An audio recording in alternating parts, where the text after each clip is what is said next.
সুধী বৈষ্ণব ভক্তবৃন্দ, চৈতন্য চরিতামৃততে আমরা দেখতে পাই ব্রহ্মাজি ভগবানের রোষানলে পড়ে উনি কী করলেন?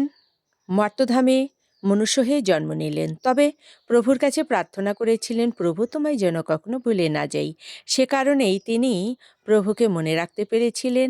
উনি হরিদাস ঠাকুর রূপে পরিচিতি লাভ করলেন। উনি ফুলিয়ায় যখন গঙ্গার তীরে বসবাস করতেন, এই গঙ্গার তীরে গুফায় এক বিষধর সর্প বাস করত। এই সর্পটি যে গুহায় বাস করত, এই গুহা থেকে বেরিয়ে লোকালয়ে আসতো এবং সাধারণ মনুষ্যদের দংশন করার ফলে তারা জীবন হারাতো। একসময় এই মনুষ্যগণ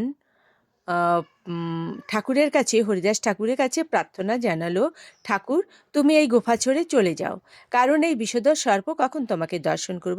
যদিও হরিদাস ঠাকুরকে এই বিষধর সর্প কিছু বলতো না, তারপরেও হরিদাস ঠাকুর একসময় বললেন যে এই বিষধর সর্প, তুই হয় এই গুহায় থাকবি আর না হয় আমি থাকবো।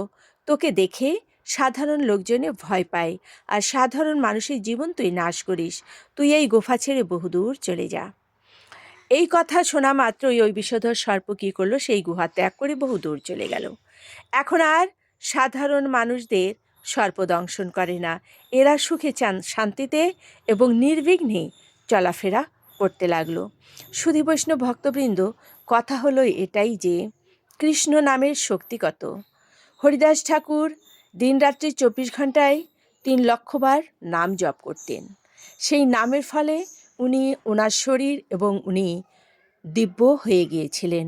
ওনার জিহ্বায়ও সেই দিব্য শক্তি কাজ করত, যার ফলে ওনার নির্দেশ পাওয়া মাত্রই বিষধর সর্প পর্যন্ত সেই গুফা ত্যাগ করে বহুদূর চলে গেল।